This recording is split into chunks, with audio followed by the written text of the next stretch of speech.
So this morning I ended up on Nebraska Talk, and it was a bunch of people crying, why does anybody care about Nebraska? When we voted for Kamala Harris, when I cast my vote for Harris, that was me saying, I care about you, and I want you to survive and thrive. Someone please go check on Nebraska. Do you guys know what's going on over there? In Nebraska, frustration is reaching a breaking point. Many Trump voters are facing a harsh reality. Soaring costs, lost jobs, and shattered expectations. The MAGA promise of prosperity has turned into economic pain. In this video, you'll hear real stories from Nebraskans living through the fallout. Listen closely. The truth hits home. I have a question for the rest of America. Does anyone even care about Nebraska?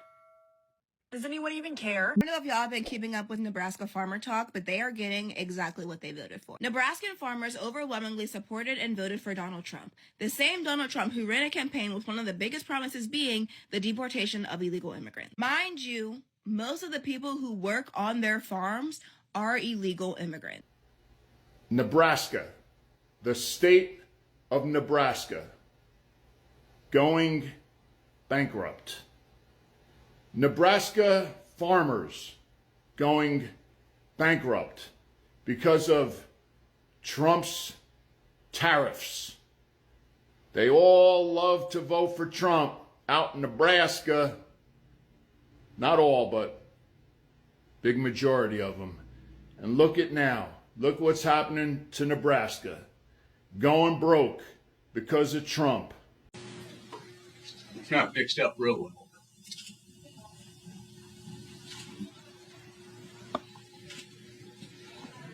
Well, Tariffs and goodies down there are going to share with these class.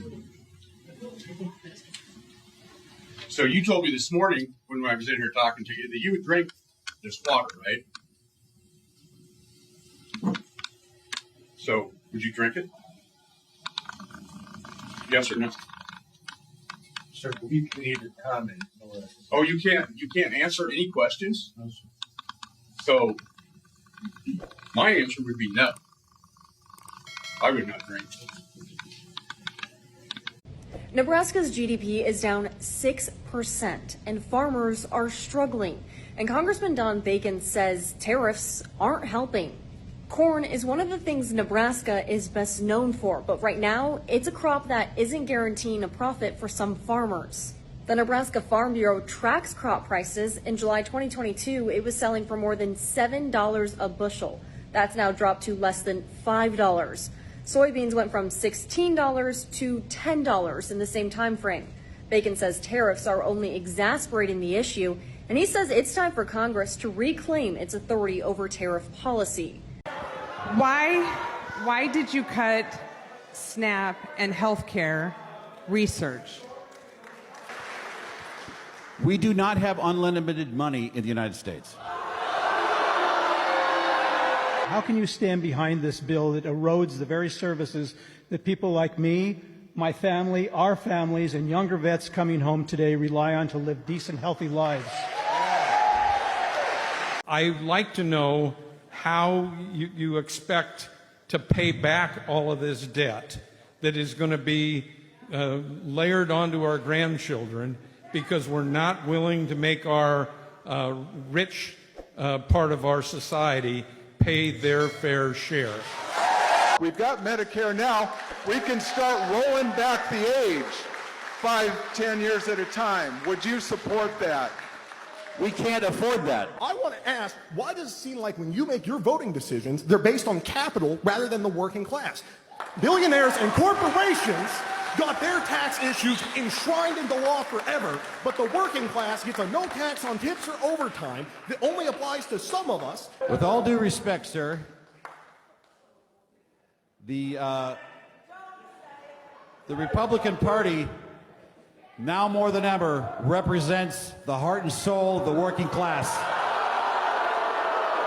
You do not get free health care. You do not get free health care. How much does it cost for fascism? How much do the taxpayers have to pay for a fascist country?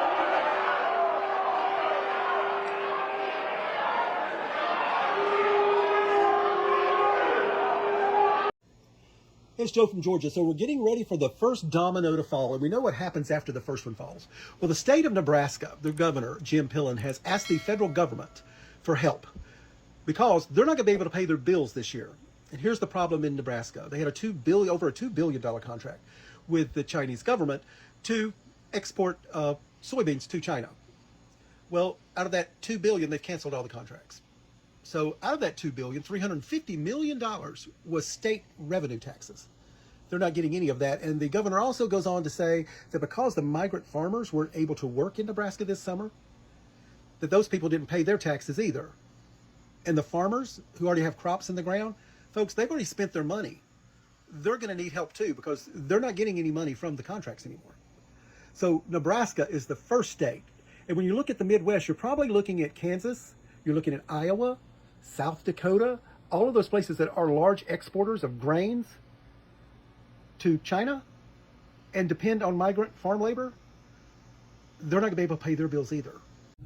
Hi, I live in a blue dot in a very fucking red state, and so incredibly embarrassed by our state and our governor, as if it can't get any more embarrassing. Department of Homeland Security has announced that the detention center in McCook, Nebraska will be called the Cornhusker Clink. Our stupid ass governor. I'm keeping Nebraskans safe. We're gonna work with the president. The fucking Cornhusker Clink. I hate it here. Hey, Nebraska, is this you? Come on up to the front of the classroom. I have some information for you. Congratulations, you played yourself. So I know that when you elected Donald Trump, you decided to put all of your apprehensions aside and elect a person who was clear about his intentions. He was going to get rid of undocumented immigrants, which would cause your primary industry, the agriculture industry, to go down. Then he decided to do away with the farm subsidies. Ricketts is going to be running for re-election. I could see, if things don't turn around, I could see the midterms being a bloodbath. I'm as conservative as Dale Long. I'm pro-life, pro-gun. If they're not willing to go to bat for us, it could be different. As Nebraska's fields begin to open up, the path ahead for the men and women who work them, anything but clear. We're in the middle of a farm crisis. In addition to high operating costs and low commodity prices, we're also losing our export markets. There are definitely people that are on the edge. The Nebraska Farmers Union says the shutdown hurts ag producers in two ways. One, on the personal financial side, it makes cash flow more difficult for those with federal loans. And then on the broader market side, it creates more uncertainty without federal reports. We're losing $150 an acre. Those are the kind of calls I'm getting. And that's a problem. Maybe y'all saw the news out of Nebraska today. Our state has, in fact, gone bankrupt. Due to his tariffs and the loss of all of our migrant farm workers, our state has lost over $500 million. It's so bad that Governor Pillen had to call and ask him for a bailout, and we don't know if he's going to give it to us. My husband and I did used to own a farm here in Nebraska, and thanks to the loss of all the workers, we went bankrupt, and bankruptcies in our state overall are at a record high right now. It's still just so weird to me because we all voted red. Nebraska, every county, every district overwhelmingly voted red. And that seems to have been the reason that we're all out of business now. And that just doesn't make that much sense to me. If you vote for a party, shouldn't they protect you? Shouldn't they pass policies that will help you stay out of bankruptcy? Across small towns and rural communities, once loyal voters are questioning everything. As farms struggle and paychecks shrink, faith in political promises is fading fast. What was once hope has turned into frustration, and for many, a hard look at what went wrong. All right, step up. I've got another FAFO for a red state that voted for Donald Trump, and this one's a doozy. This employer, they are missing more than half of their work staff due to ICE raids. Production is down 70%, and they do not know how they are going to stay in business. This is the red state of Omaha, Nebraska. Yes, Nebraska voted for Donald Trump. This meat packing plant does not know how it is going to stay in business. The ICE raids go in and take anybody brown. In case you don't know, they take anybody brown. They have no warrants. They wear masks. They go in with force. People get absolutely no due process. They do not go see a judge. As someone who lives in Nebraska, who works in Nebraska and is from Nebraska, I think it's fucking comical to see white Nebraskans get on this app and have the audacity to ask if anyone cares about Nebraska. Be so fucking for real. Like, I'm sorry, but y'all voted for this shit. Y'all voted for this. So yeah, nobody cares about Nebraska because y'all did it to yourselves. Y'all voted for that crazy orange man, and y'all voted Don Bacon and Deb Fischer back into office. So yeah, none of us really care about Nebraska. And y'all voted for the two worst governors ever, Pete Ricketts and Jim Pillen. The governor, Jim Pillen, who signed an executive order the day after that crazy orange man announced that he was implementing immigration and deportation. Governor Jim Pillen signed an executive order for basically all the state agencies to comply with that. So like, yeah, none of them are going to show up to work. Those cattle ranchers and meat packaging plants, there are no more workers, or will be no more workers because of that. Nobody's gonna fucking come to work if you're gonna call ICE. Y'all have nobody to blame but yourselves. I might lose my farm because of the government. Own the libs. Own the libs. There's so much owning of the libs going on right here. Our EQIP program, which is cost sharing on fences, waters, a well, and some seedings, was funded by the Inflation Reduction Act. And who signed the Inflation Reduction Act into law? Was it Joe Biden? Sir, that is socialism, and you are benefiting off of it. Did you post this a few months ago in October? I'll tell you what I love. I love cows. But if we go with Kamala, you won't have any cows anymore because you're not. A few moments later. Our farm payment money, if we don't have that money, we will lose this farm. And the only way that I can think to get around it is we sell some cows. I'm done. I need your help to save my farm and many other farms. Sir, we already tried to help you save your farm. The saving of the farms happened a few months ago on November 5th. Us on the left, or what is it that you call us, libtards? Us libtards showed up on November 5th and voted so that you could keep benefiting off the Inflation Reduction Act that would have saved your farm. You, Kyle, also showed up on November 5th and voted to preserve something that wasn't your farm. What did you vote to preserve, Kyle? You voted to preserve your white tea supremacy instead of saving your farm.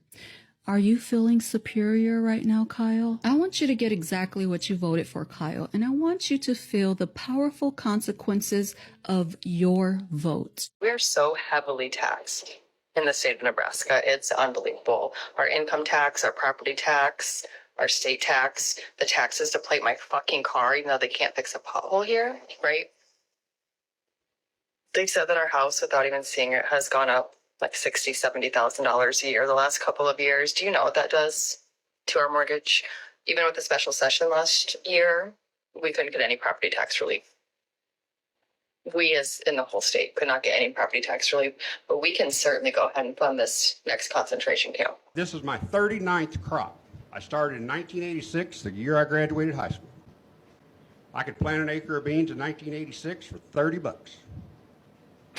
It irritates me that you don't have the guts to acknowledge that the people do not pay the tariffs. I don't care if it's John Deere, Case, Caterpillar, all that stuff is outsourced overseas. And the guy that pays it is the guy that purchases it. I can buy a bearing for a combine, and it's made in Taiwan or who knows where. Parts have over doubled in the last year, if you can get them. The dealer at Marshall has a backlog for almost 4 months because they can't get parts because of Trump's stupid tariffs. I think agriculture has taken a heck of a hit on a lot of misinformation, and he is not helping the farmer. The point of this post is I want to remind everybody that J.D. Vance owns he's invested in a website, it's called Acre Trader, and it is a way for you to partially invest in farmlands, and then that farmland is then leased back to the farmer. So they benefit bigly from farmers going bankrupt, defaulting on their mortgages, defaulting on their loans, having to foreclose on their farmland so they can buy it up, pennies on the dollar, and then release it to those farmers and make profit off of that. What I found when I was looking into Acre Trader to remind myself of the details of it, I found out that it is funded by, it's called Naria Capital, and was founded by J.D. Vance in 2019 with a guy called Colin Greenspan. And the other investors are Peter Thiel, Eric Schmidt, who used to be a Google CEO, Mark Andreessen. Most people will tell you this is not emergency powers, what he's doing. And is it hurting your constituents? Yes, right. We heard just yesterday, we have a company that makes combines. They're moving all of their manufacturing that makes combines for Canada to Europe. Because of the tariffs from going to U.S. to Canada are too high, they can't compete. So they're going to move all the manufacturing for Canadian combines to Europe. That's hundreds of jobs right there. Iowa and Nebraska are really struggling right now with our farm economy. We're not growing markets for corn and soybeans. The president's making trade deals, but not a single country that I can see has bought more corn or soybeans. And that's what we really need right now.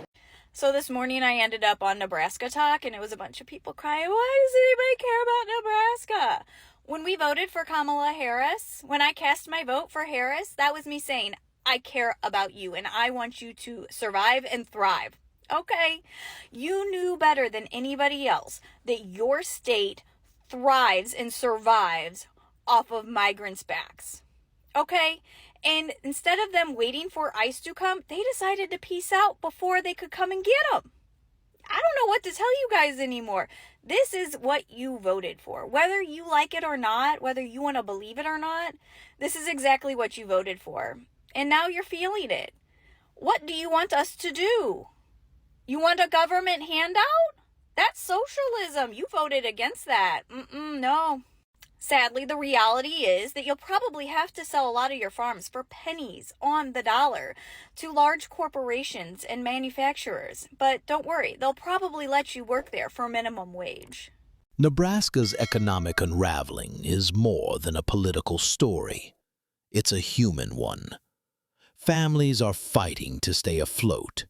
Small businesses are closing their doors, and communities built on hard work and faith are being tested like never before. The promises of prosperity have faded, leaving frustration and uncertainty in their place. These stories remind us that leadership has consequences, and truth cannot be ignored. If this message resonates with you, please like, comment, subscribe, and share to keep these voices heard. And click the video on your screen to see what's really happening behind America's growing economic divide.